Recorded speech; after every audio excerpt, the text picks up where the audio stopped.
Ең ерте заманда хайуандар жылдың басы болуға таласыпты.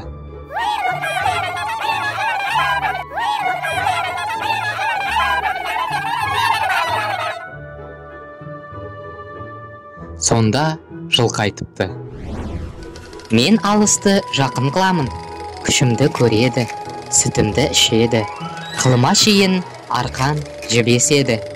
Адамға менен пайдалы мал жоқ, жыл ағасы мен боламын, дейді. Түйе айтады: сен адамның жұмысын қылсаң, сұлы, шөп асайтын тамағың үшін құл болдың. Міне, мен сен көтере алмайтын ауырды көтеріп, неше айшылық алыс жерлерге барамын. Аш болдым деп арпа, сұлы сұрамаймын. Көде болса көде, жусан болса жусан. Не кез келсе соны қорек етіп, табылса су ішіп, табылмаса шөлде де жолда жүре беремін. Жылбасы болу маған лайық. Сиыр айтады: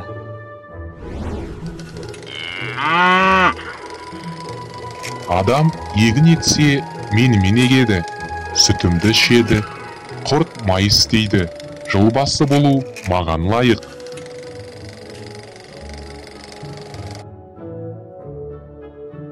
Қой айтады: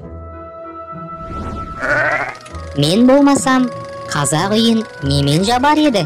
Жүнімді алып, киіз басады, жабағымнан киім тігеді, арқан жіп беседі, сүтімнен құрт май алады, шаруаға менен пайдалыларын жоқ. Ит айтады: мен болмасам, сендердің көбіңді не ұрлап, не қасқыр жеп таусар еді. Мен сендердің баршаларыңның бақташыңмын.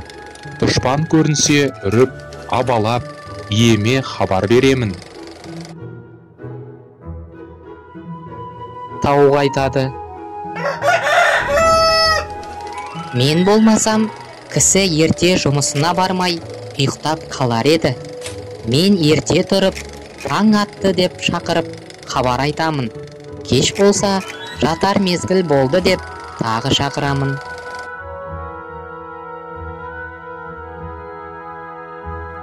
Тышқан не айтарын білмей тұрады да, бір түрлі қулық ойлап, жиылған көпке айтады: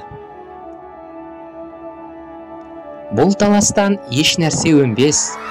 Жылды қарап тұралық та, кім бұрын көрсе, сол жылбасы болсын.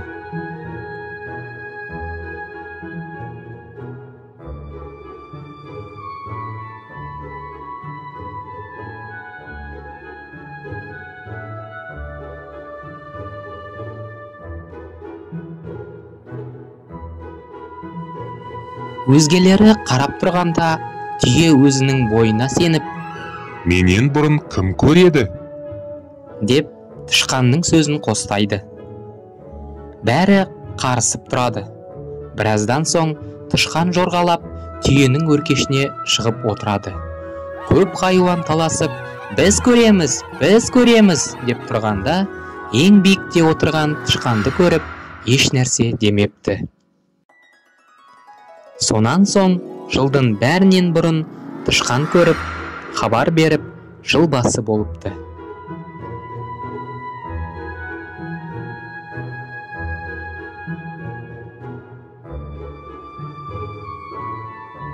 Түйе бойына сеніп, құр қалыпты.